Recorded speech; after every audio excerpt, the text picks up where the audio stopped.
So as we transform from the inaugural session to the academic sessions, let me share a thought that beautifully resonates with the essence of research. The research is to see what everybody else has seen and to think what nobody else has thought. With this spirit of inquiry and exploration, let us now begin with session one. Session one is on understanding research. The session will cover introduction to research, ethics, hypothesis, and research design frameworks. We are delighted to have with us the expert of the session, Dr. Shweta Kastiya, an associate professor and head, Department of Management Studies, IST University, Jaipur. She brings with her 2 decades of experience in a higher education sector. Her core expertise lies in research methodology, advanced statistics, and statistical analysis with proficiency in the tools such as SPSS, MS Excel, and JAMOPI. Dr. Kastiya has supervised 10 PhD scholars in diverse management-related research areas. She has also organized more than 30 national and international conferences, workshops, training programs with reputed funding such as ICSSR and UGC. Her academic contributions have been widely recognized, including the prestigious Best Business Academic Award in the 2017 by Indian Commerce Association. She has published extensively in national and international index journals, adding immense value to the field of business academia. We are privileged to have you with us, ma'am. And it is also a privilege that we have worked together for 14 years. So, ma'am, now I request you to kindly start the session. Thank you for joining. Thank you, Asta. First of all, I want to thank Communication Today Media Journal, Writers Reservoir, and Devbhoomi Uttarakhand University, Dehradun, for inviting me.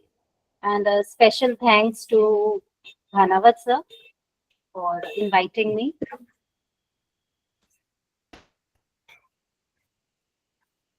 So today, our first session is starting. So before starting the session, I want to show you the flow of the sessions. Okay, so just allow me a minute. I'm sharing my presentation with you all.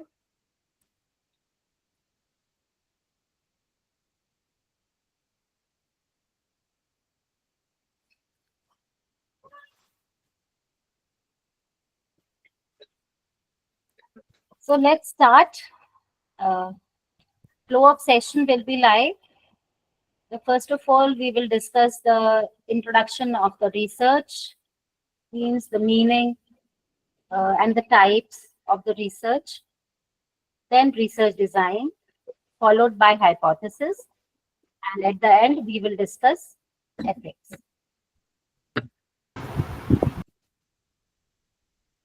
Now, first of all, let's start.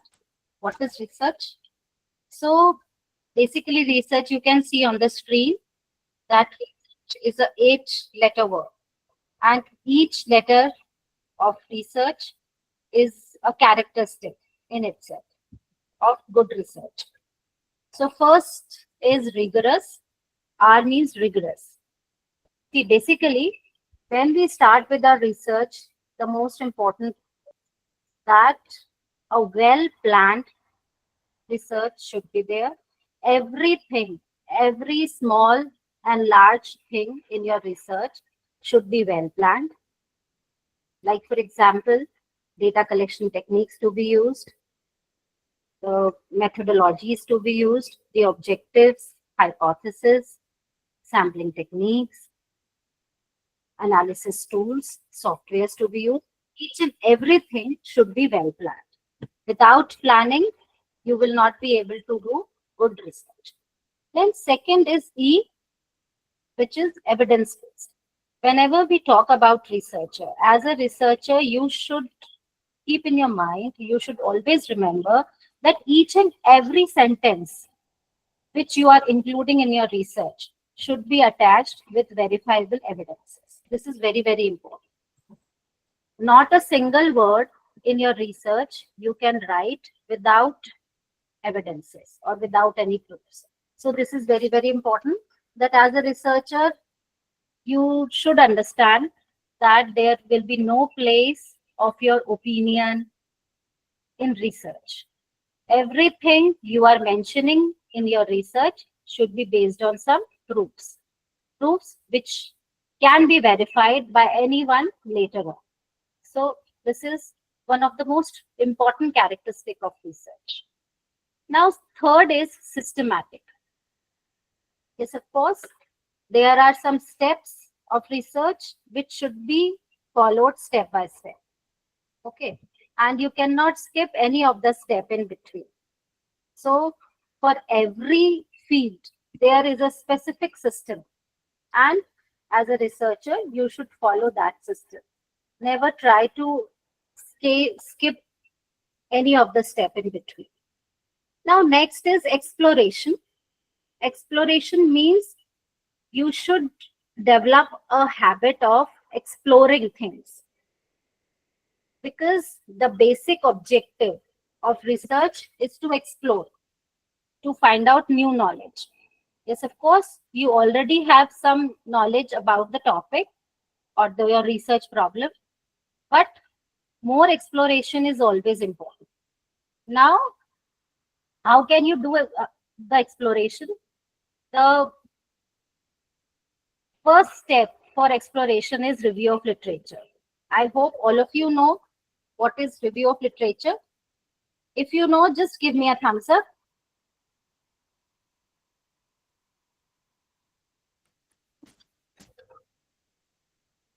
Yes, great. So review of literature is very, very important, and it plays an important role whenever we try to explore the knowledge. Then next is analytical. Each and every fact or information you are including in your research should be capable enough to so that we can do analytical research on that. Any fact which you are collecting should be feasible enough that we can do some analytical research on that. This is important.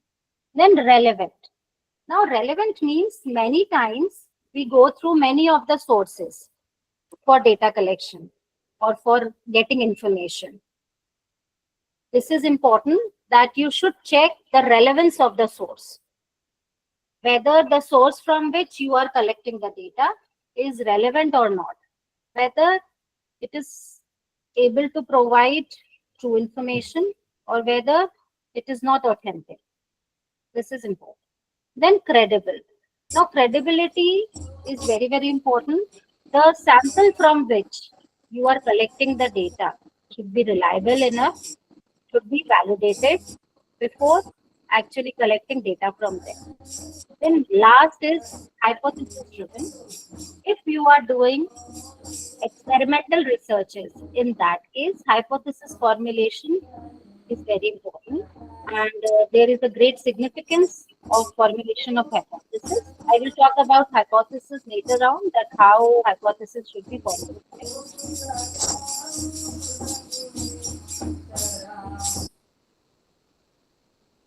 Everyone is requested to kindly mute yourself. It is disturbing. Now, basically, there are 4 objectives of researchers. The very first objective is knowing a phenomena or exploring something new. See, this is basically the first stage of research, and it is known as exploratory research. So, yes, of course, as a researcher, the very first step of every type of research is exploring something new. And this first stage of research, we all have to follow. Whether we will be doing applied research or analytical research or experimental research, that will not matter. But this is the first stage or step of the research. You have to explore your topic more deeply. Okay, and this is the very first objective of research also. Then the second stage, or you can say the second objective of research, is describing the characteristics of a specific individual, situation, or group. This stage is descriptive research. It means when we actually collect the data from the sample, whether you are using a primary data collection technique or a secondary data collection technique, The data you are collecting, then you are compiling the data, and then you explaining the data as it is, without any answers to why it happened, when it happened, where it happened, how it happened. Just the objective is to describe the situation as it exists. So this is the second stage and the second objective of your research. Okay. Then third objective is determining the frequency with which an event occurs. This is known as diagnostic research. I hope all of you know what is a diagnostic center do. There we go to find out the reason of our diseases. Okay, so in this third objective, our primary focus is to find out the answers to why it happened, how it happened, where it happened. Okay, in second objective, we just concentrated on describing the situation as it exists. Now the third step is to find out the reasons behind the happening or non-happening of an event. So this is the third stage or the third objective of the research. Then fourth is testing relationship between variables, the most complicated type of research and the most complicated objective of the research as well, where we will talk about or we will explore the relationship between the variables under study. Okay, now if your objective is to test the relationship between the variables under study, it means you will be finding out which will be the independent variables, what will be the dependent variables, and what is the level of relationship between those variables. So this is the most technical objective of research. And one important thing which I want to share, that if you want to pursue hypothesis testing research, it means if your objective is to test the relationship between variables, of course you have to follow the first three steps or the first three objectives. You have to attain the first three objectives, then only you can test the relationship. Okay, so either your objective is just to explore something new, and then you will end your research. But if you want to describe the situation, you want to explore the characteristics of a special individual or a situation, in that case, first of all, you will explore and then you will describe the situation by collecting the data. Okay, then now if you want to find out the reasons behind the happening or non-happening or the characteristics of the research problem, in that case, first of all, you will explore, then you will identify the characteristics, and then you will work upon the questions like why it happened and where it happened. And at last, if you want to find out the relationship, the tendency of relationship, or the frequency of relationship between variables, and you want to manipulate the variables, and then you want to find out the effect of those variables on the dependent factors, in that case, you have to follow all the four objectives of the research. Okay. So these are the objectives, or you can say the 4 stages of research. Now, how can we perform research of quality? Okay, so these are some of the pointers which we should keep in our mind whenever we are starting with our research. Now, first is clear research problem. It means the research problem you are formulating should be very clear, should be very precise. Okay, because when we start with the research, a vague thought is there in our mind. Okay, a very raw problem is there. While starting with your research, first of all, you have to formulate your research problem very clearly and very precisely. This is very, very important. Okay. And for formulating the research problem clearly, the first thing is you should discuss it with your subject experts. First thing, first source to make a clear research problem is discussion with the research supervisors and the subject expert. Okay. Then the literature available on that problem. Do thorough literature review. You can see the second important factor is thorough literature review. Literature review is very, very important when we talk about the clear and precise formulation of hypothesis or any problem or objectives. Okay. Then when we talk about the research design and methodology, it depends upon the type of research you are doing, whether you will be designing a flexible research design or a rigid research design. For example, if you're doing exploratory research, in that case, your research design should be flexible in nature. And if you are working on descriptive, diagnostic, or hypothesis testing research, in that case, your research design should be rigid. Then next is sample selection. I hope all of you know that two broad categories of sampling techniques are there. First is probability sampling techniques, and second is non-probability sampling techniques.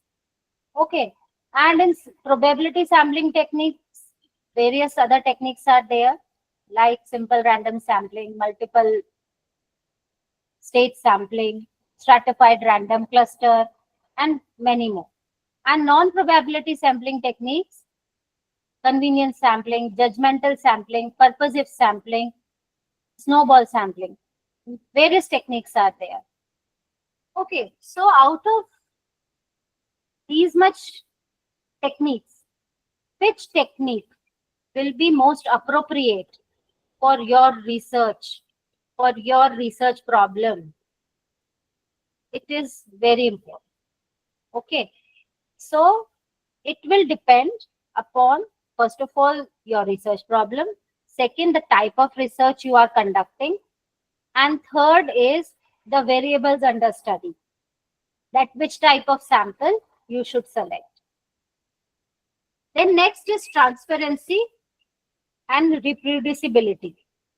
Transparency means each and every data you are including in your research should have a relevant source, relevant as well as a reliable source. Okay, which you can show to anyone whenever you are asked. Okay, then next is reproducibility. It means if you are conducting research on the same topic again and again, of course your results will remain same. Otherwise, you will not be able to generalize the results of your data. Okay, then next is data analysis. Data analysis nowadays, as there is a lot of technological advancement, so data analysis is becoming on highest priority. Many data analysis techniques are there, but again, it will depend upon your research problem, type and objective, as well as the hypothesis, that which data analysis technique you will be using. ऐसा नहीं होता कि कोई सा भी test लगा दिया. So be cautious and first of all, check which data analysis technique will be appropriate for your type of data. Okay, then data collection. Data collection means, see, basically two types of sources are there. First is primary sources and second is secondary sources. In social sciences, generally we use primary data collection techniques like questionnaires, survey, interviews. Okay.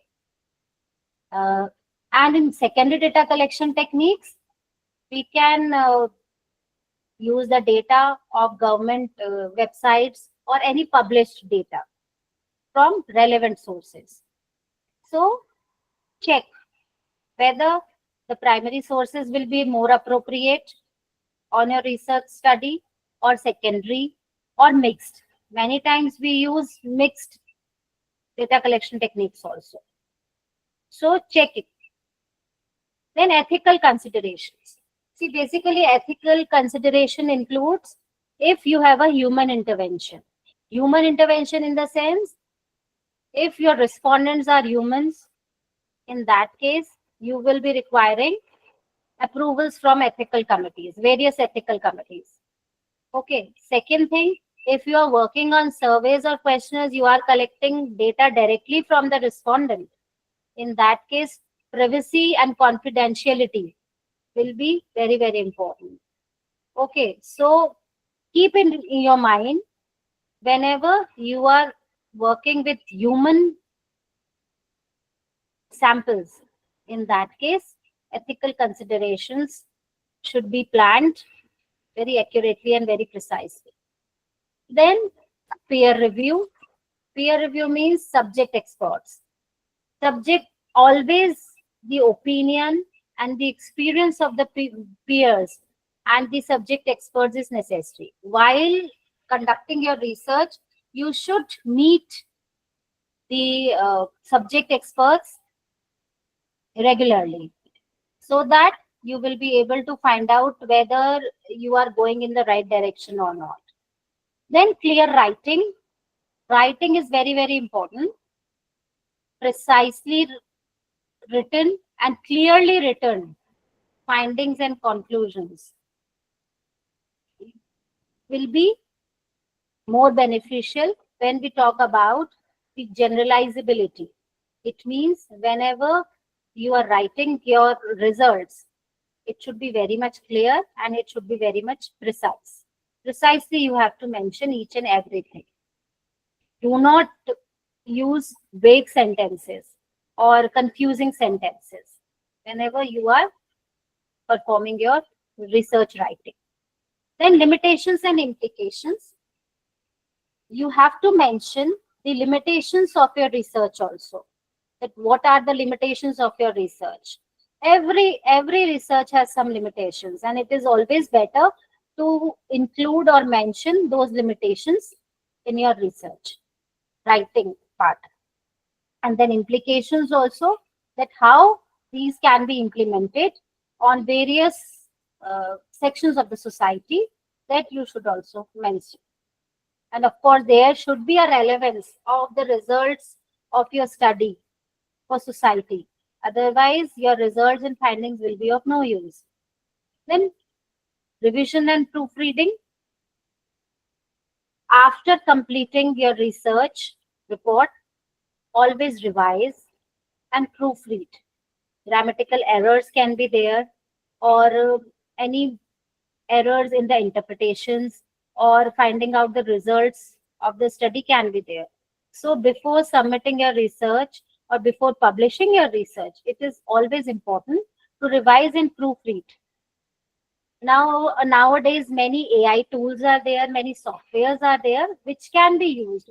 You can take assistance from them also, those softwares for proofreading and revision, grammatical error checking. Then interdisciplinary collaborations. Nowadays, researches which are interdisciplinary in nature are getting more importance rather than researches which are clearly in one field.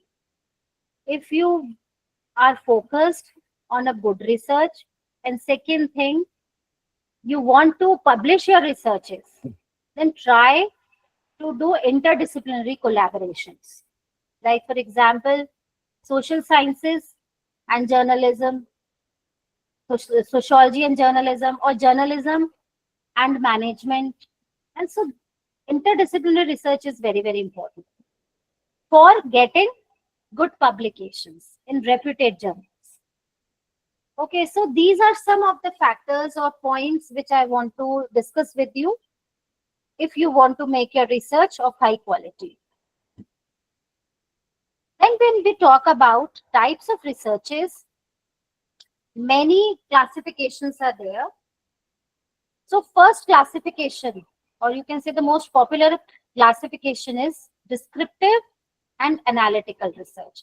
So descriptive research, I have already described and discussed with you that if you are working on just finding out what it exists, okay, that's the only objective of your research study, it means you are doing descriptive research. You can see on the screen reports what has happened or is happening. Your only aim is to explore or is to present what has happened and what has not happened. That's the only purpose. In that case, you are doing descriptive research. Second important feature of descriptive research is researcher has no control over variables. All the variables under study are uncontrollable in case you are doing descriptive research. Okay, then it includes surveys and fact-finding inquiries. Basically, descriptive researches focuses just on collecting the data from the respondents, either through primary sources or secondary sources. That's the only objective. Often called ex post facto research in social sciences. Means presenting the situation as it exists. Then second type is analytical research. See, basically, analytical research starts where descriptive research ends. Okay, because in case of descriptive research, our objective is just to present the situation as it is. Analytical research critically evaluate the results of the descriptive research. Okay, you can see using existing information or data which you have collected while doing your descriptive research. Okay, that involves critical evaluation of material. It means why, where, when, how it happened. We try to find out the causes or the reasons of happening or non-happening of an event in case of analytical research. Then focuses on analyzing relationships between variables. See, basically, in analytical research, we talk about the variables under study, and we try to find out the relationships between the various variables under study. So this is a categorization on the basis of descriptive and analytical research. So I hope it is clear to all of you, because maximum times in social sciences, either we will be doing descriptive research and we end at descriptive research. Okay. And many times, if we want to do in-depth research, in that case, we will be doing analytical research, where we will be formulating the hypothesis and then testing the data we have collected. Next classification is applied versus fundamental research. Now, according to this classification, applied research aims at finding solutions for immediate problems facing society or organizations. Okay, the only objective of applied research is to find solutions to the research problems. Like, for example, the marketing researches. All the marketing researches are purely applied researches. Okay, then evaluation research. Evaluation means many times we evaluate the policy is implemented, whether a particular policy is implemented successfully or not. We evaluate that on the basis of the data collected from the beneficiaries. That research comes under applied. Then social economic trend identification. Like, for example, in economics, many times we try to find out the trends of the economy, whether our economy is growing or it is going down, recession is there or inflation is there, what is the rate of unemployment, what is the rate of poverty. So these social issues and economic issues, these all come under the category of applied researches. Okay, when we are working on an immediate problem. Then fundamental research aims at gathering knowledge for knowledge's sake. The only objective of fundamental research is to gain the knowledge. That's it. Okay. Then concerned with generalizations, it means the outcomes of the fundamental research are generalized, or you can say that they are universal applicable. Okay. Then formulation of social sciences theories, any management theories or social sciences theories, motivational theories, leadership theories, all these theories are the outcome of one of the type of fundamental researches only. Then pure mathematics, human behavior generalizations, many psychologically related theories are there. They all are the outcomes of the fundamental research. So you can say that fundamental research aims at generation of theories and principles, while applied research aims at finding solutions using the outcomes of the fundamental researches. Okay. Next classification is quantitative versus qualitative research. See, basically, quantitative research, you are doing quantitative research if the variables under study are measurable. Okay. So, first of all, you have to check whether the variables under study are quantifiable or not. They can be measured or not. If they are measurable, then in that case, you will be doing quantitative research. Okay. And in case of qualitative research, variables under study are behavioral in nature. Okay, like motivation, stress, satisfaction. These all factors are qualitative in nature because you cannot measure them. No measuring units are there to measure the satisfaction level of an employee or a customer, or a stress level of a housewife, or say a female or a employee. Okay, so these two types of researches are there. So if you are doing quantitative research or you are into some quantitative research, just give me a thumbs up. How many of you? I just want to know.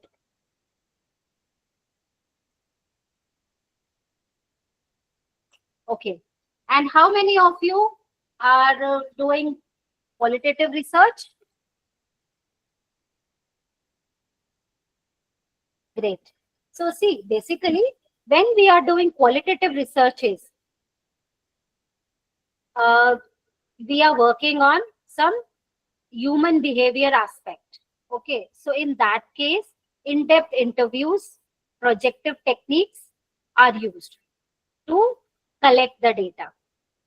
While when we are doing a quantitative research, so in that case, we collect data either from some secondary sources, like if you are doing research in the field of economics or accounting or finance, in that case, you will be doing quantitative research. Okay. But many times, some research problems are in a nature where you can use mixed model also.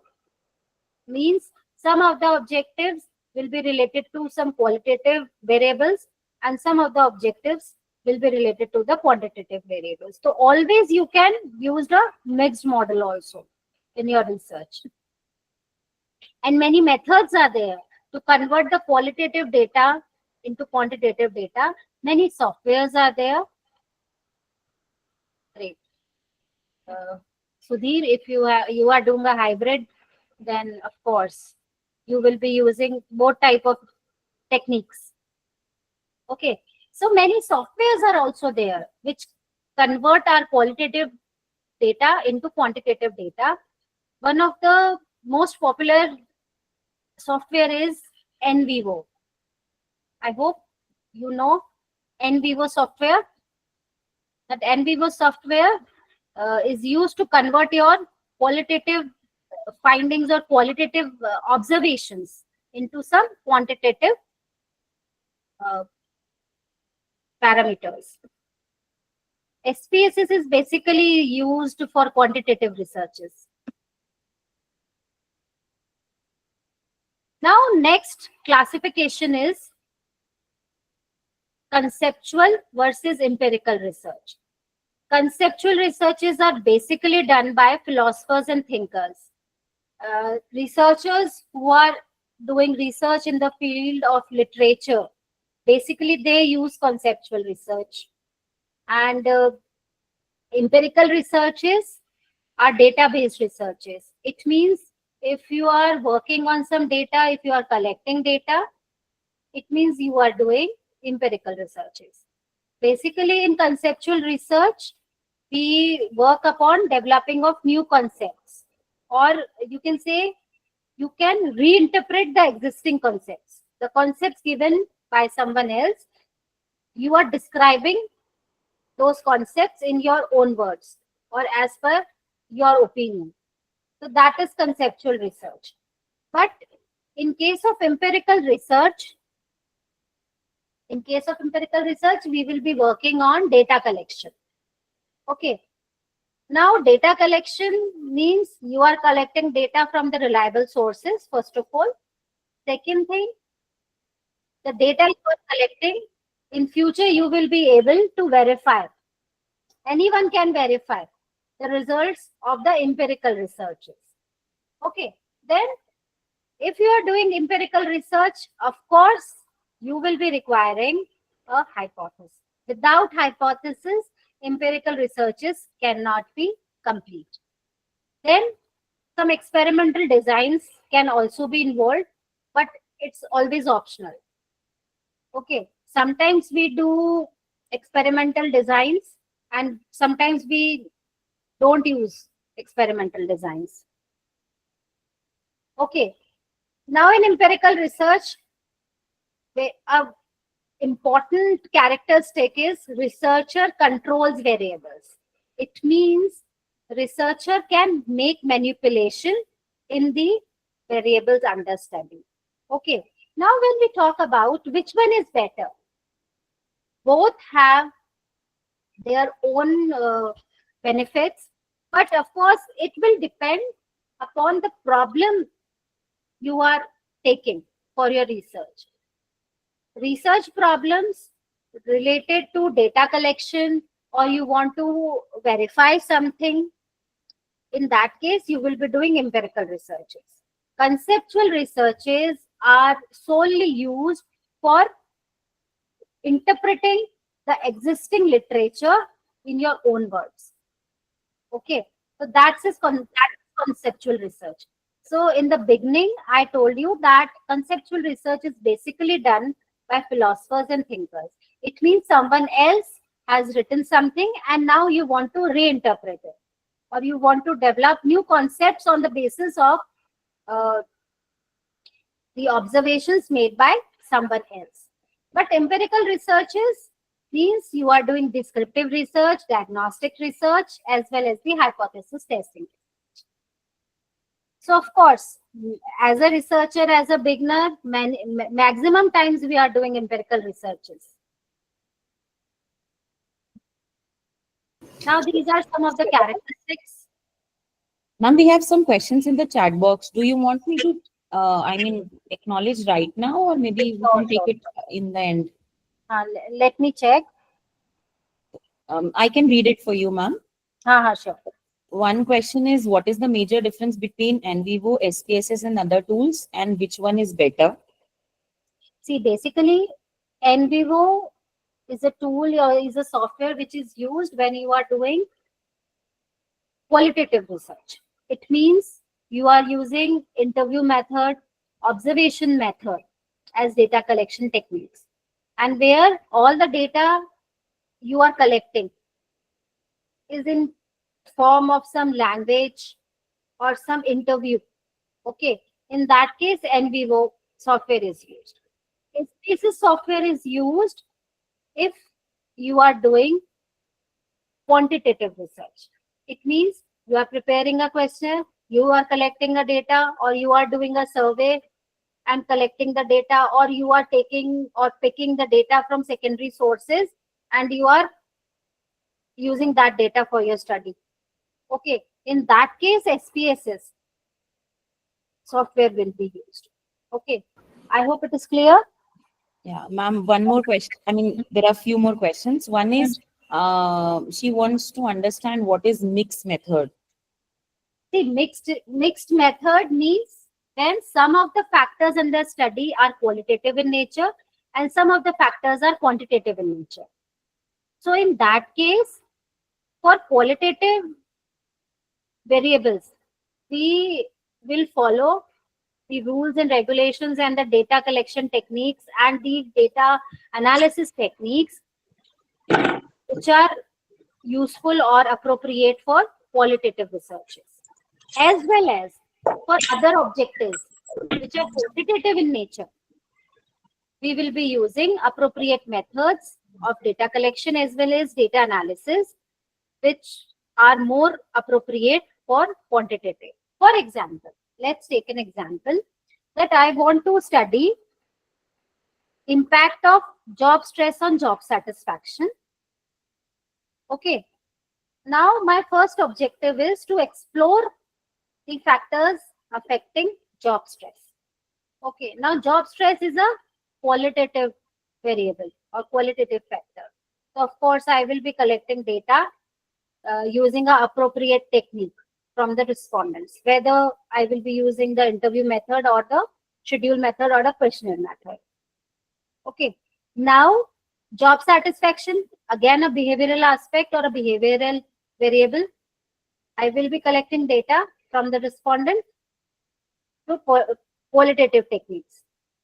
Now, I want to relate the results of this qualitative data with the existing data which has been published by the government journals or any of the authentic portal.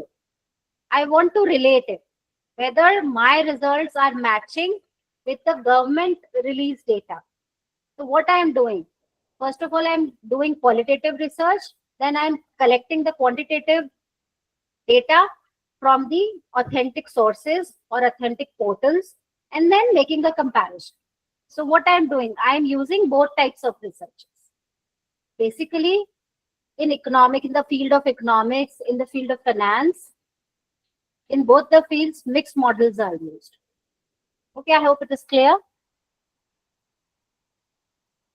One more question is there. That what is, I mean, somebody is writing that I have a confusion of using hypothesis and research question.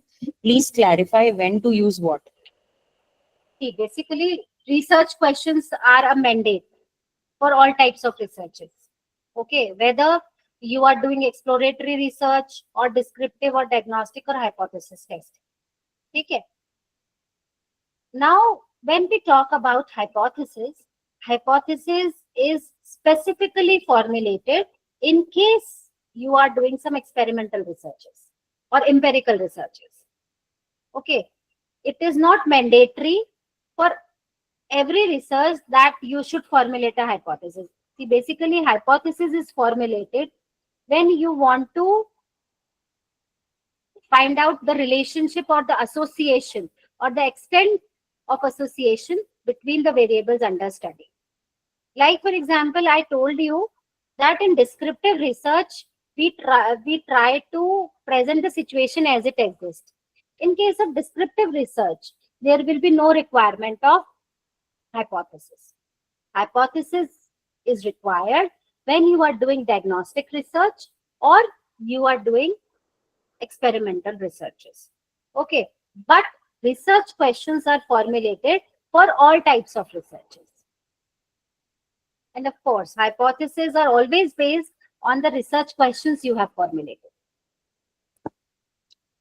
And ma'am, one more question, that what is the difference between fundamental and conceptual research? See, basically, in fundamental research, see, let me show you again. In fundamental researches, we are gathering the knowledge from the sources which are already existing. Okay. We are not reinterpreting them. Our objective is to formulate new theories, okay, or new principles. Like, for example, if you talk about law of demand, law of supply, principles of management, motivational theories, they all are the outcomes of fundamental research. Okay. But when we talk about conceptual research, the main objective of conceptual research is to reinterpret the existing concepts. Okay. So someone else has written something. Now you are reinterpreting it. Like novels. For example, you are a student of English literature and your area of interest is you want to explore the literature of Shakespeare. Okay. So what will you be doing? You will be interpreting the characters of his novel in your opinion. Maybe in your opinion, one of the character is a hero, and maybe in my opinion, it can be a villain. So reinterpretation is the basic objective of conceptual research. But in fundamental research, the focus is to generate new theories or principles. I hope it is clear.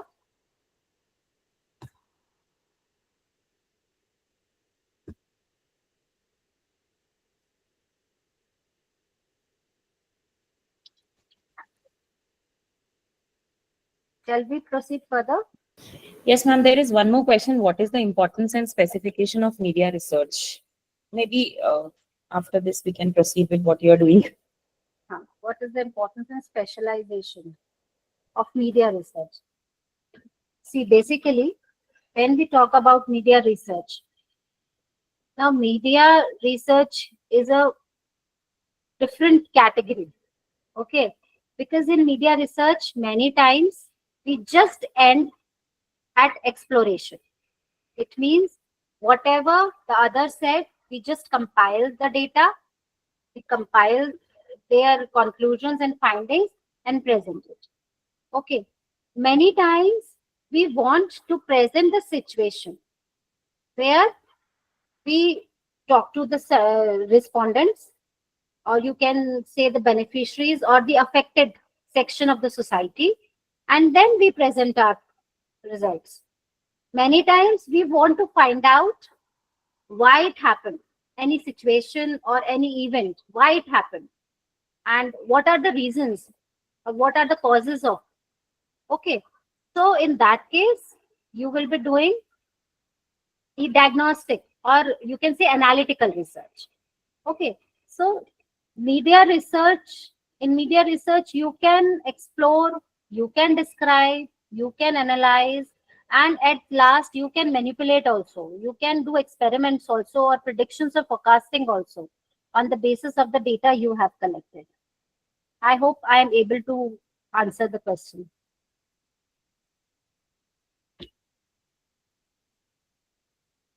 Ma'am, I think we can go with the flow now. So these are some of the characteristics of empirical research, where working hypothesis is required. Then data collection techniques should be there, experimental design, and variable control. Now, experimental design and variable control is very, very important in case of empirical researches. Experimental design means you have the capability to manipulate the variables. If you are doing empirical research, many of the factors under study should be under the control of the researcher, and he or she can make manipulation anytime, okay, to find out its effect on the dependent variables. Next is variable control. Researcher control variable and deliberately manipulate one to study effect. Okay, now I can conclude empirical research is appropriate when seeking proof that certain variable affect others. Evidence gathered through experiments is considered the most powerful support for a hypothesis. Whenever your target or your aim is to test a hypothesis, of course, you will be doing empirical researches. Without empirical researches, you will not be able to test the hypothesis correctly. These are some other classifications. Like time-based classification says one-time research. It means single time period. It means you are doing research for for 1 year, and you have mentioned that in your proposal. It means you are doing one-time research. Longitudinal researches are carried out basically by the government agencies, and like for example, you can see the stock exchange, BSE, NSE. BSE, NSE data changes every second. So basically that is a longitudinal research. Or you can say, you can take in another example, the data released by WHO, World Health Organization. It publishes the data after a fixed period of time, and it's never ending. It publishes its data regularly. So it means that is a type of longitudinal research. Then on the basis of environment, field setting research, laboratory research, and simulation.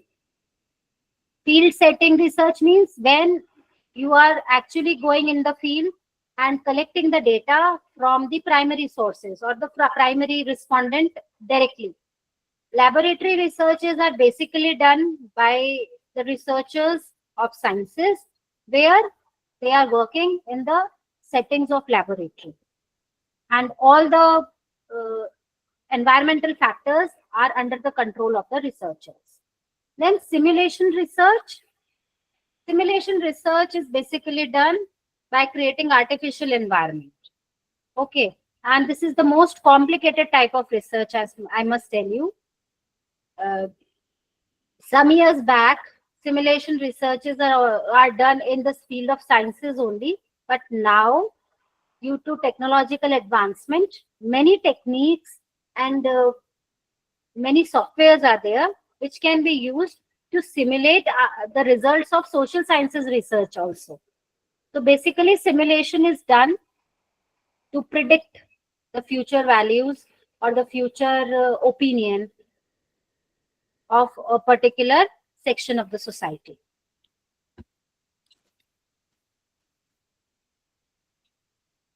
So these are some other types of researches: clinical, exploratory, historical, and conclusion or decision oriented. So we can skip that. Now, on the basis of the discussions we have made till now, this is the summary, that the selection of an appropriate research methodology depends on research objectives and questions, available resources and time constraints, nature of the problem being investigated, researcher's expertise and background, intended application of findings. See, basically, research objectives and questions should be very clear and precise. Availability of resources and time constraint. It's an important factor. Whether you will be able to complete your research problem in time given to you or not, your budget allows you to conduct a particular research or not. So before formulating a research problem, first of all, check how much time is available, how much funds are available, and on the basis of that only, formulate your research problem. The nature of the problem being investigated, it means whether your problem will be related to qualitative aspect or quantitative aspect. You should ensure it.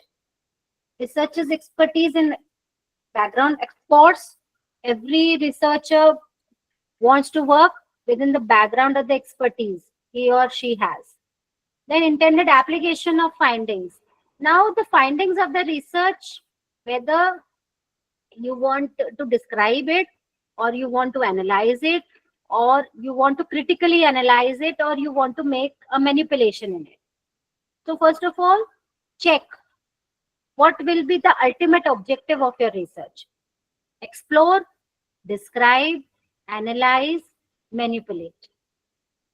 If you want to just explore, then only the first objective you have to frame, which I have mentioned. If you want to present a situation, then you will do descriptive research and so on. Now, next is research designs. We have already discussed types of researches, and on the basis of the broad categories of, or you can say the types of researches, we categorize research design into three classifications. Now, first of all, what is research design? Research design is the blueprint or structured plan. See, basically, it is like a roadmap of your research study. And of course, research design is prepared or developed at the planning stage of your researches. And it will be a soul, or you can say it will be the backbone of your study.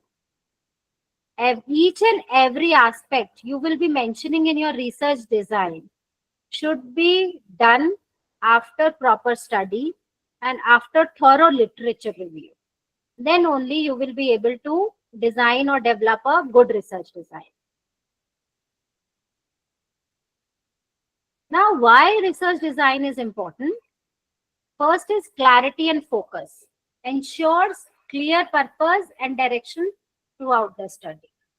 Because if you are not preparing or not formulating a research design, so your research problem will be of no use, because it will be vague. You will not be able to identify the variables under study. No clarity on the methodology should be there. Okay, so in case you are preparing a research design, it means you are giving clarity and focus to your research. Okay. Then next is bias reduction. See, basically, whenever we are doing research, biasness comes because as a human, some expected outcomes of research will be there in our mind. Okay. And many times intentionally or unintentionally, we become biased. So if we prepare research design, of course, we will be reducing the biasness, because in research design, we will be mentioning the variables under study, which are controllable, which are uncontrollable, and which accurate methods should be used to collect the data. Reliable sources should be identified. So basically, research designs reduces biasness. Then credibility and ethics. Yes, I have already mentioned that before starting with your research, you should check the ethical standards and norms uh, in your university. First of all, if you are a research scholar, check the ethical standards or the ethical guidelines of your university, and keep your work or formulate your research design on the basis of those code of conducts only. And if you are a researcher who are working on some funded projects, in that case, check the funding agency's guidelines. Okay. And on the basis of that only, prepare a research design. Then next is key characteristics of a good research design. First is neutrality. Neutrality means research design should be free from any type of bias. Results reflect reality. It means whether you are expecting a positive relationship between the variables or negative relationship between the variables, it should not reflect in your research design. You should remain neutral. All the objectives, research questions, and hypotheses should be formulated or developed without any bias. It should be neutral in nature. Okay, and it should be based on the existing principles and theories of your subject. This is important. Then reliability. Reliability means consistent results when repeated under similar conditions. See, good research design is when actually you implement the research study, you collect the data, repeatedly you are collecting the data, and you are getting the same results. This is reliability. Your results will be considered reliable only if the results of repeated experiments are same. ऐसा नहीं होना चाहिए कि एक बार आपने 100 का sample collect किया and the results are different, then 100 का सैंपल कलेक्ट किया, results are different. Results should remain more or less same. Okay. Then validity. Accurately measures what it intends to measure. This is a big problem which as a researcher we face. Means the variables under study, we should mention them very accurately, very precisely on the basis of the theories and principles, of course, of our subject, and second important thing, the findings of the review of literature. All the variables you are including your in study should be validated before including it. Validated using review of literature, subject expert opinion, your own experiences, and theories and principles of your subject. You cannot include any of the variables which are not mentioned in your theories, or the subject expert is disagreeing with that particular variable. Do not do that. Then flexibility. Now, flexibility means that, as you all know, that research design we prepare at the planning stage of the research. So of course, in future, when we actually implement the research, many abnormal situations can happen. So there is always a scope of making changes in the research design or the research plan proposal. You should keep a scope. Flexibility should be there. Okay. Many times we do some experimental researches or some complex researches where we never allow flexibility. But most of the time, there should be a scope of flexibility or making changes in your research questions and research objectives as per the actual situation. Okay. Then ethical integrity. Ethical integrity includes confidentiality maintenance, means participants, you should ensure the participants of your research that you will not disclose their identity in front of anyone. Okay. These are some of the content, important contents which you should include in your research design.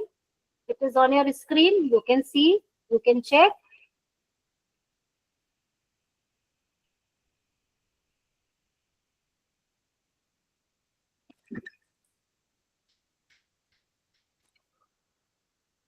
The very first is introduction. Introduction means you will address the problem. Which problem you are taking into consideration. Then statement of the problem. Whenever you are formulating the statement of the problem, or you can say the research questions should be precise. It should be based on some review of literature, or it should be in accordance with the theories of your subject. I am again and again mentioning that you should not include any of the research question or research problem which are contrary, which are in contradiction to the existing theories. Okay. Always, first of all, check the theories and then only formulate your problem. And problem should not be vague, it should not be broad, it should be very, very precise. And the terminology you are using in your research problem, it should continue till the end of your study.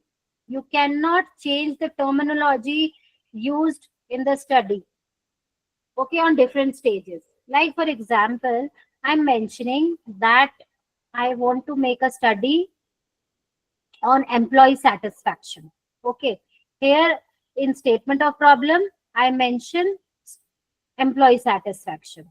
Okay, then in objective, I take in place of employee satisfaction, staff satisfaction.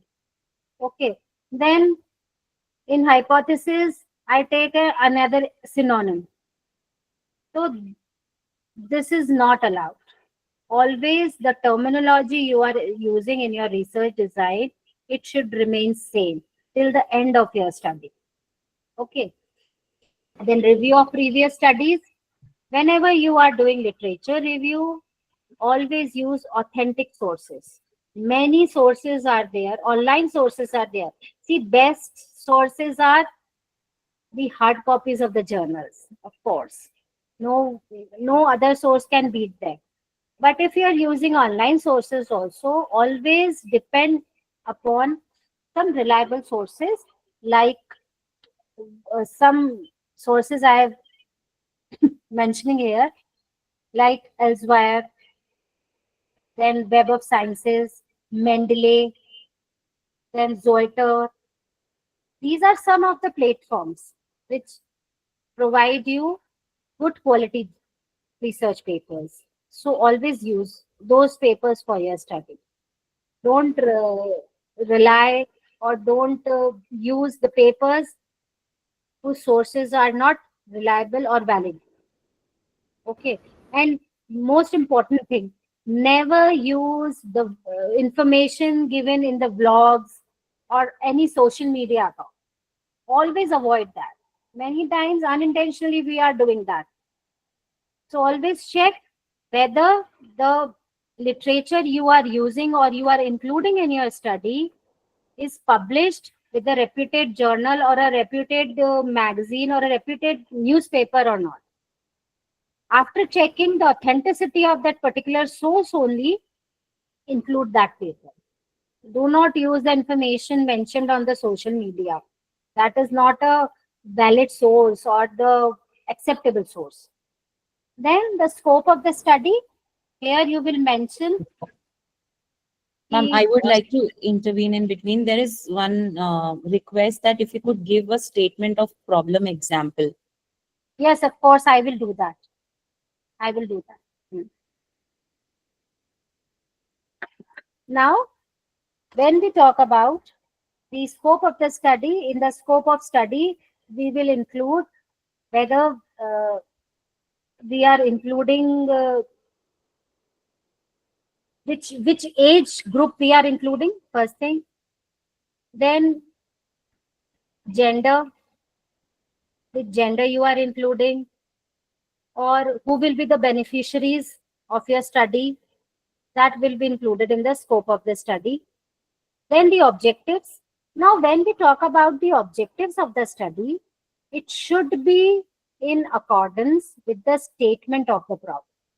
Whatever problem you are taking, it should reflect it in the objectives of the study. And whenever you are formulating the objectives, go step by step. The stages which I have mentioned earlier, try to formulate your objectives in that sequence only. Like, first of all, you will explore the variables. After exploring the variables, you will find out the relationship between the variables.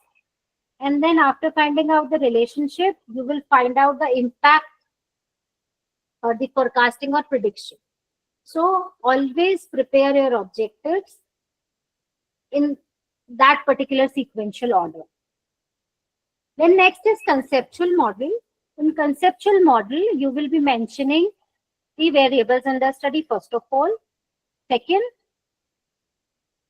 which variables are dependent, which variables are independent, which variables will be the mediating factors of your study. That you will mention very clearly. There should be no confusion regarding that which one will be the dependent variable, which one will be the independent, and which one will be the mediating factors. So mention that in your research design. Then hypothesis. Now statement of the problem, objectives of the problem, and hypothesis. All should be in one sync only. The terminology, the ultimate objective, the sample, the details of the sample, everything should be in sync in statement, objective, and hypothesis. And every objective, it is not mandatory that every objective has a hypothesis. Some objectives can be with hypothesis, some objectives can without the hypothesis. It means if you are exploring, if you are describing, in that case, hypothesis will not be required. But in case you are working on finding out the relationship, association, impact, prediction, forecasting, in that case, of course, hypothesis will be required. Then operational definitions. In operational definitions, you will mention the factors under study, the variables you have mentioned in conceptual model, the definitions of all those variables. Maybe for me, stress is a different meaning, and for you, stress will be a different meaning. So it should be clearly mentioned that what do you mean by the variables which you have mentioned in conceptual. Then significance of the study, it means the beneficiaries, which sections of the society will be benefited from the results of your study. Then geographical area to be covered. That should also be mentioned in your research design, that whether you are doing research in India or across nations, or you are including some of the states, in the states, which cities you are including, and what are the criteria of including those cities. Okay, then reference period. Reference period means the period within which you are collecting the data. Okay, you should mention that also in your research design. Like for example, if you are collecting data using a questionnaire, so you will mention that I will collect in the present study the data from September 2025 till October 2026, the data will be collected. Okay, if you are doing study on some financial topics, in that case, data from 2011 to 2025 will be included. So that reference period should be mentioned. Then methodology, the sequence. Someone is asking methodology, then sampling, tools, plan, chapter scheme.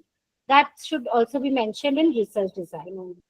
That how many chapters will be there. Then time budget. You have to mention the time budget also, and then the financial budget. That how much funding you have. These are the three types of research designs. Where research design in case of exploratory research studies, then descriptive research study, and then hypothesis testing research study. When we talk about exploratory research studies, the very first characteristic of research design in case of exploratory research studies is it should be flexible and open-ended. Okay, no rigidity will be there, and you can make changes in the research methodology as and when required. Then qualitative methods. Yes, of course. Whenever you are doing exploratory research, in that case, research designs should include qualitative methods only, like interview, focus groups, observation, and surveys. In-depth interviews also. Then preliminary nature. The primary goal of exploratory research is to generate initial insights and hypotheses. And this is the first step. Now, this is an important characteristic. small sample size. If you are working on a exploratory research, then in that case, in research design, you will mention that you will be including a small sample size. In case of exploratory researches, small sample size should be included so that you can do focused and in-depth study on those small number of samples rather than including large sample with less information. Then inducive approach, where researcher analyze the collected data to identify patterns, themes, and potential relationships. And basically, it works on generating theories. Iterative, it should be iterative. Research design in exploratory research, iterative means repetitive in nature. That many times you can collect the data and interpret the data, and on the basis of that data, you can generalize the results. Literature review is limited. It means exploratory research is basically done when literature is limited on that particular topic. It means you are doing research on a fresh topic. In that case, you will be developing a exploratory research design. That's why I told you earlier also that it should be flexible in nature, the research design in case of exploratory researches. No control groups, because in case of exploratory researches, no experiments will be done, no manipulations will be done, so no controlling is required by the researcher. Exploration of multiple variables. In case of exploratory research, no list of variables are mentioned. You can include any number, n number of variables in your study, in your research design also. Then subjective interpretation. Subjective means researchers' expertise and perspective play a crucial role in the analysis, because in case of exploratory research designs, interpretations can be different. It will vary from researcher to researcher. Then rich and descriptive reporting often produces rich descriptive reports that present the findings in a narrative form. Now, when we talk about descriptive research studies or diagnostic research studies, so first of all, it should be objective in nature. Objective means researcher should observe and record data without interfering or manipulating researches. Qualitative and quantitative methods can be there. Large sample size. See, in case of descriptive researches, we will be focusing on a single group or a limited number of groups. So we can collect data from a large number of samples. Okay, on the basis of the research problem and the geographical area to be covered. Then second important thing, in case of descriptive researches, research design should be rigid in nature. Less flexibility will be there. You cannot make changes in future without the permission of the committee. Okay, while in case of exploratory research, it's totally flexible. You can make changes at any point of time. Then cross-sectional design. It means in case of descriptive research designs, a cross-sectional design can be made. Cross-sectional means if you want to make a comparison between more than one group. You are including more than one group in a study. In that case, cross-sectional research design will be prepared. Then statistical analysis. Data collected in descriptive research is analyzed using statistical techniques, and of course in descriptive research designs also you will mention the statistical techniques also. In exploratory, there was no need of explaining the statistical analysis tools, but in case of descriptive, it is required.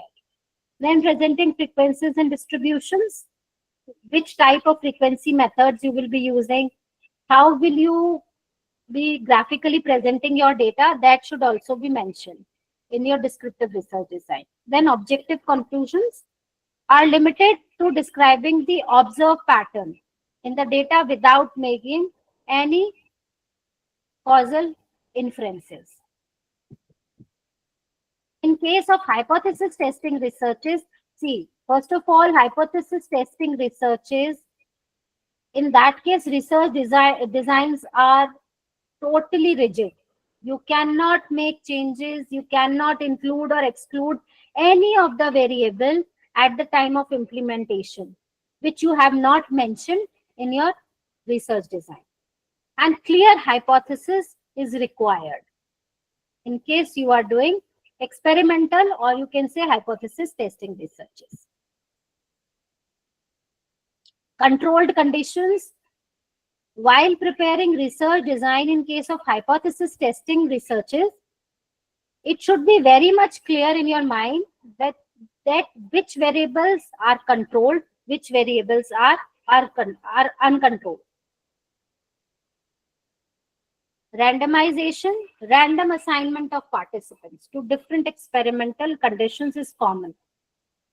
Randomly, you have to select the participants if you are doing hypothesis testing research. This is a must for hypothesis testing researches, that random selection of participants should be there.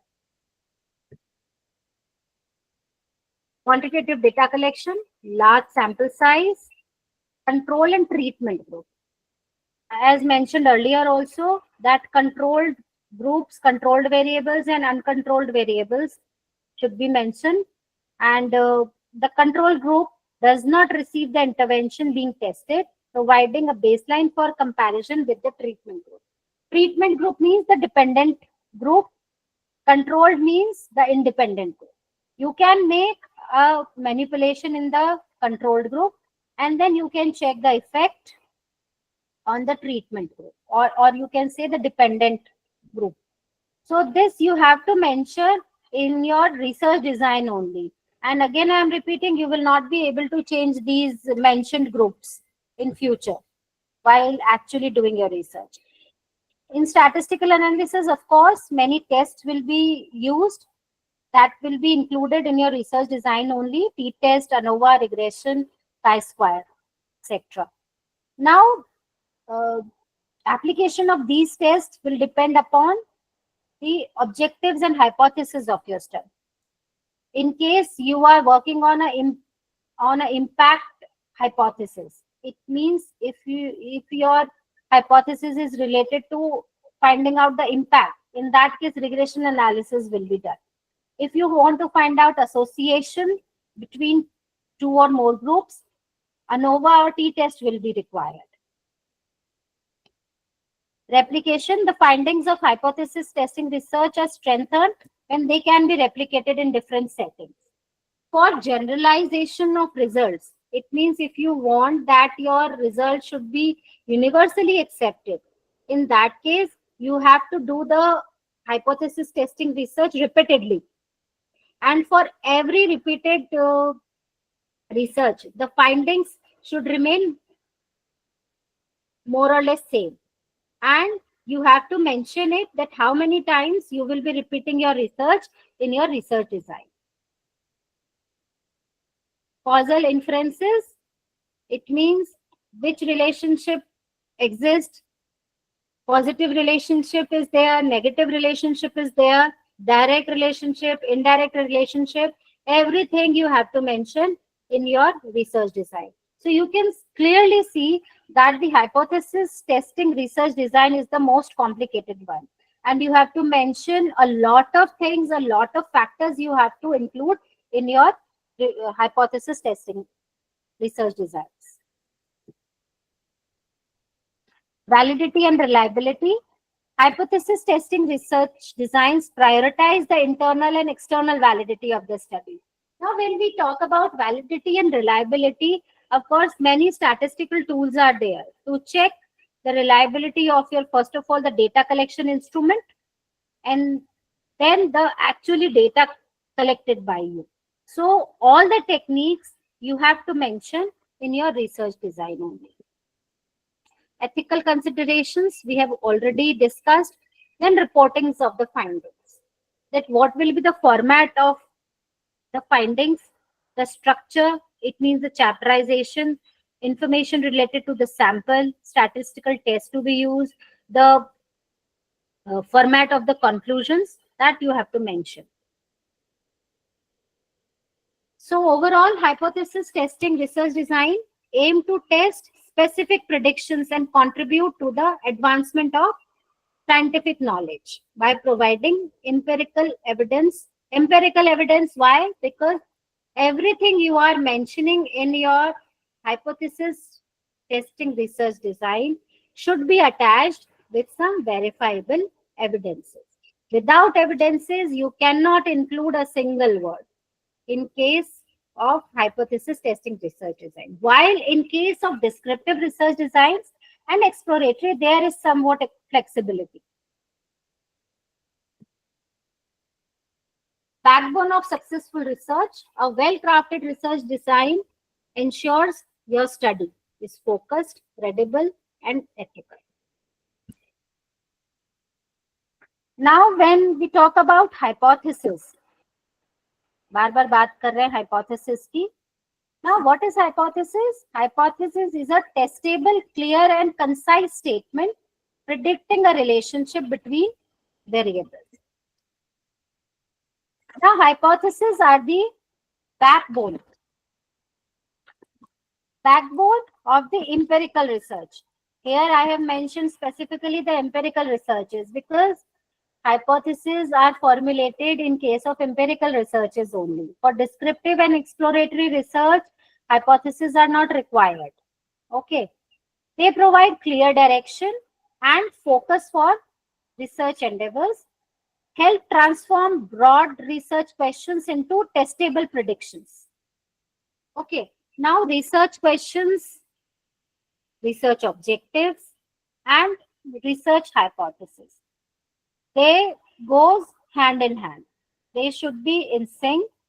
And I will show you an example at the end that how a research question is formulated, and on the basis of that, how objective and hypothesis are formulated. These are the key characteristics: testable and falsifiable. It means the hypothesis you are formulating, whether it is capable to be tested or not. Okay, and whether you will be able to prove it right or wrong through the data you have collected. This is, first of all, you should ensure this, whether you will be able to test this hypothesis or not. And testing will depend upon the data collection. कई बार हम ऐसा कोई topic ले लेते हैं जिसमें हम data collect नहीं कर पाते और we will not be able to collect a sufficient number of data. Okay, then clear and specific. I am mentioning again and again that the variables should be specifically mentioned.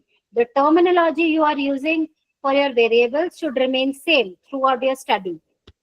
Logical and grounded, of course. Your hypothesis should be based on the theories of your subject or the principles of your subject. Okay. Then concise and relevant. Relevant in the sense whether it is matching to the present situation, present environment, existing economy. It should be checked whether it is in sync with the existing environment, external business environment or the political environment. Check it and then prepare the hypothesis. These are the sources which should be used to formulate the hypothesis. First is prior observations, existing theories, intuitions and experience, technological advances. These are some of the sources. Of course, your hypothesis cannot be based on your intuitions only. It should be based on theories. It should be based on the observations which has been made from the review of literature. It should be based on the experience of the experts as well as the technological, the new tools or methodologies. Never prepare or formulate a hypothesis only on the basis of your intuition. These are the types of hypothesis. First is simple and complex. Simple when you are working on either one or two variables. Okay, like one independent and one dependent variable. And here I have taken an example. Exercising daily increases productivity. Here, exercising is the independent variable and productivity is the dependent variable. In case of complex hypothesis, more than two independent or more than two dependent variables are involved in your study. For example, spending over 3 hours on social media daily negatively affects children's mental health and productivity more than adults. Here you can see more than two variables are involved in the hypothesis. It means you are formulating a complex hypothesis. Then next classification is directional and non-directional. Where in case of directional hypothesis, we specifically mention whether there is a direct relationship or there is an indirect relationship between the variables. In case of non-directional, you will not be able to specify whether there is a direct or indirect relationship. You will just say that there is a relationship. Negative hoga, positive hoga, that we are not mentioning. Now it totally depends upon the research problem, whether directional hypothesis is more appropriate or non-directional. Then statistically, we prepare null hypothesis and alternative hypothesis. Null hypothesis always says that there is no significant relationship, no significant association, no significant difference. It always says equivalence. Okay. While alternative says there is a significant relationship, association, there is a difference. Okay. And when we do statistical analysis on hypothesis, we formulate null and alternative hypothesis. Basically, null and alternative hypothesis are like two sides of a coin. If null rejects, it means alternative will be accepted. If alternative rejects, null will be accepted. So, hypotheses are essential tools that transform curiosity into structured scientific inquiry. And of course, a well-drafted hypothesis is the critical step towards empirical researches, evidence-based researches. If you have any questions, you can ask.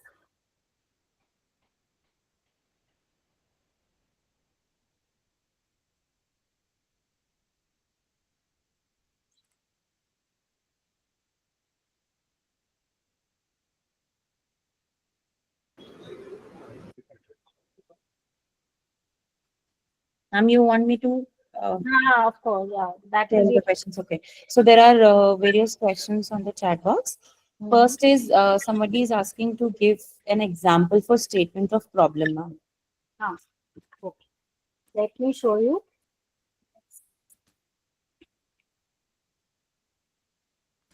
Like research, when we talk about research question, let's take an example. Like title of my study is impact of job stress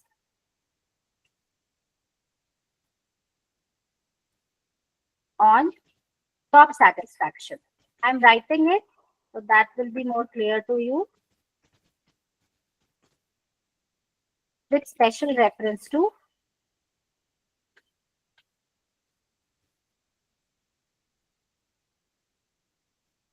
employees of IT industry. This is my topic, for example. So, what will be the research question? Primary research question will be how job stress is impacting, it's affecting job satisfaction.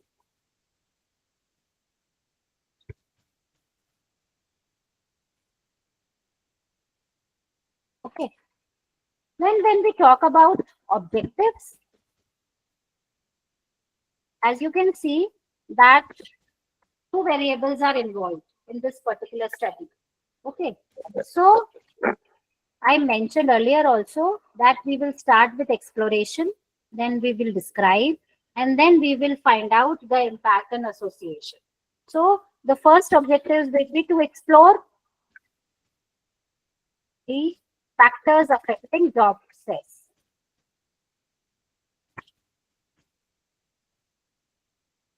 Job stress. Okay. Now, second objective will be related to the job satisfaction. Like, for example, I'll write to analyze the determinants of job satisfaction.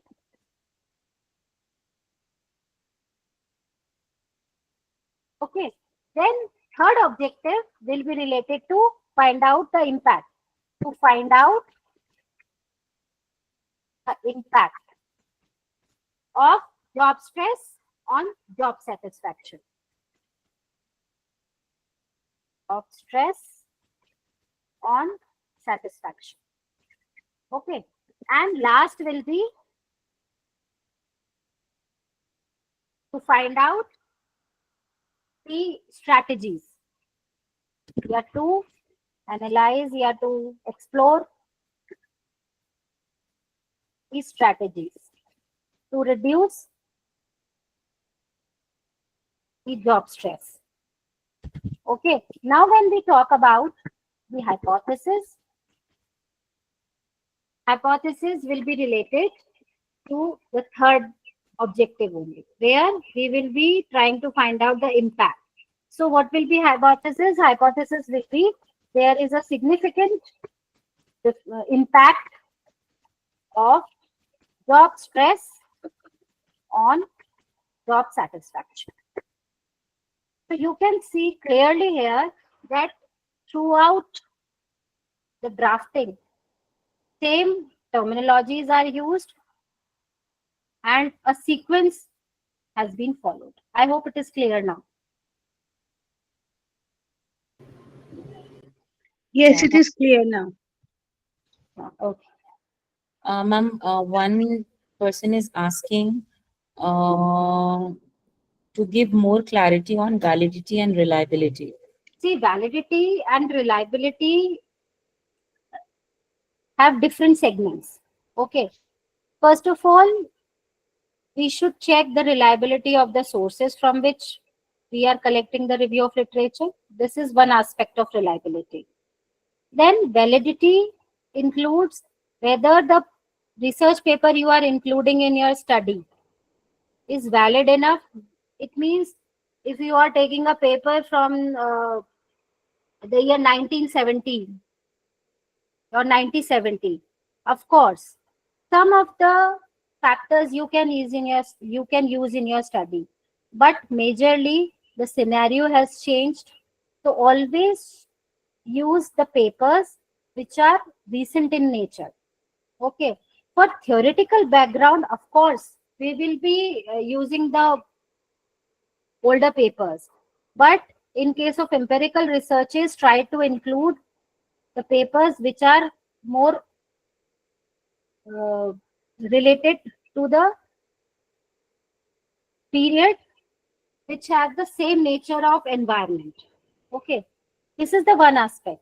Then validity and reliability is related to your data instrument also. The instrument you are using in your study. Like for example, you are using a questionnaire. You have to check the reliability and validity of that questionnaire also on the basis of some statistical tools. I hope you have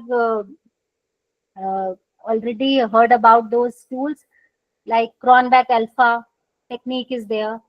Then discriminant validity we check, content validity we check, face validity we check.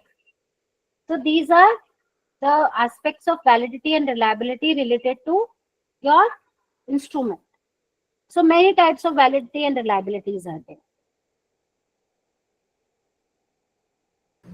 Okay, ma'am, one question is what is the difference between scope of study and significance of study? See, basically in scope, In significance, first of all, I'll tell you the significance. The beneficiaries who will get benefited by the study. Okay, so that will be the significance of the study. When we talk about the scope, scope includes the basically the framework within which you will be working. Okay, now framework first of all includes the section of the society you are including, first thing. In case you are including some of the industries or some of the specific fields, then that will be included in the scope of the study. Okay, I hope it is clear. Yes, ma'am. One question is, what is the ideal number of objective that need to be set for PG level and PhD level? See, ideal level can vary, and or from expert to expert. But according to me, if you are doing empirical research, in that case, 4 or 5 objectives are sufficient. Do not frame 10 or 15 objectives. Always the number of objectives should be between 4 to 7, not more than that. Okay.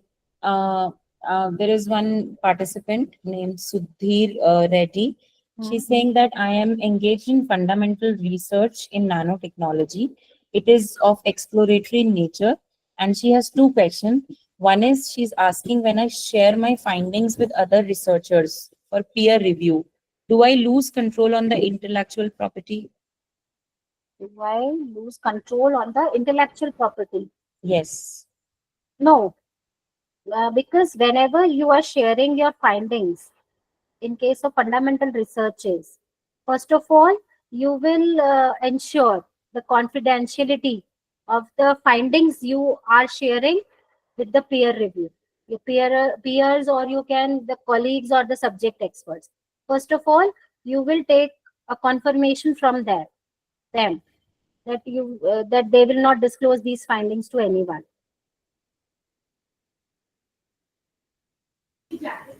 Okay, ma'am, she's asking one more question. If someone uses my published research findings and invents something, does he have the right to claim incremental innovations using my research as a baseline? Yes, of course, he or she can do that, but he or she has to mention your work as the reference, that the primary source of his or her work is yours. So your name should be included in the acknowledgement, and a written permission from your side should be given to the researcher. Okay, one particular participant is asking, please elaborate on biases and what step to be taken to reduce it. See, biases are related to the researchers themselves. Okay, the group, if you are working in a group, it means the group should be free from any type of biases, and biases can be reduced by including each and every aspect in your research on the basis of some of the review of literatures, good quality review of literatures, and the theories and principles, the grounded theories of your subject. This is the best way to reduce the bias. Okay, कि आपका काम क्या है?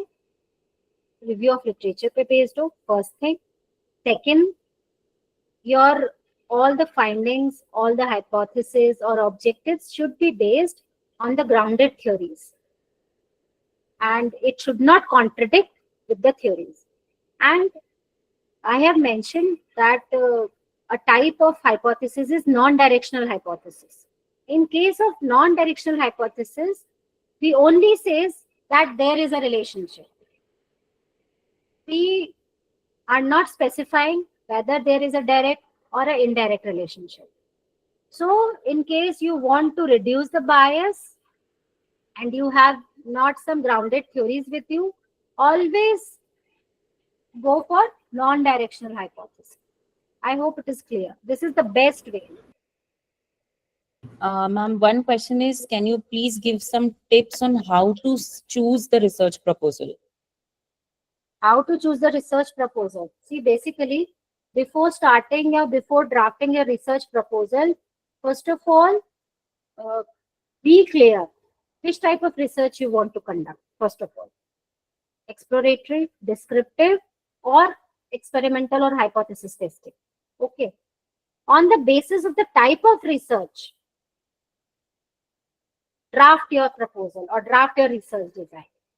Okay, like for example, if your aim or if your research question is just focused on exploration only, in that case, you will not be requiring any hypothesis. No mention of variables should be there, and objectives can be vague in case your focus is just to explore the topic. In case you want to collect the data and present the actual situation or the present situation, then research questions will be framed, and on the basis of research question, objectives will be framed. So starting will be the type of research you want to do. Okay, ma'am. Ma'am, LB Ojha sir wants to ask something more on statement of problem. So I request, sir, you can unmute yourself and ask the question directly.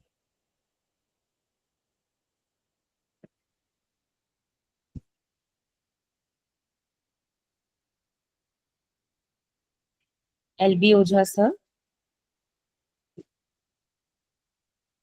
Okay, ma'am, we'll take the last question now. One participant is asking if I am doing a study on impact of government schemes based on descriptive research design and mixed method techniques. In my study, based on my research objective, if I use 4 questions and only one hypothesis, will it be okay? Yes, of course. If maybe your first 3 objectives are exploratory or descriptive in nature, then of course no requirement of hypothesis will be there, and one hypothesis. In fact, the example I have mentioned, you can see that only one research question is there, but objectives are 4 and only single hypothesis is there. Because first 2 objectives are just to explore. Third objective is related to the impact, or you can say the hypothesis testing. So of course this can be done. Yeah, ma'am. LB Ojha sir has written that he has some noise around. So what he has written is what all included in the statement of problem. Please explain it with example, which you have already done. So I don't know what more he wants into it. So maybe, ma'am, we can end to this. So thank you so much, ma'am, for such an inspiring session. Today's inaugural and first session has been truly enlightening. You have not only introduced us with the fundamentals of research, but also engaged with the curiosity of our participants in a very thoughtful manner. Ma'am, your session today was not only informative, but also deeply engaging. You simplified complex ideas of research methodology and addressed every participant's curiosity with patience and clarity. The way you explained every different dimensions of research from the basics to advanced perspectives has truly set a foundation for the rest of our workshops. So on behalf of the organizing team, I would like to felicitate you with a token of our love with its memento. Thank you so much, ma'am. I would also like to share a certificate of honor to you for being the resource person for this day 1. Tomorrow on day 2, we will continue our journey session 2 on literature review and problem identification by Dr. Smita Sharma. She is Associate Professor at Tapni School of Business, Manipal University. The session will begin sharp at 6:30, and we request all the participants to kindly join at least 10 minutes earlier to ensure a smooth start. The important thing is not to stop questioning. Curiosity has its own reason for existence. So thank you so much for being so wonderfully participants and for asking questions. Hanavat sir, if you are here, I would request you to end up in a line or two if you wish to, if you are here. नहीं, बस विशेष कुछ नहीं कहना। मेरे ख्याल सभी participants को ये सेशन बढ़िया लगा होगा। फीडबैक लिंक शेयर कर ही दिया गया है। आप अपना फीडबैक भरिए और कल 6:30 बजे अपनी मुलाकात होगी।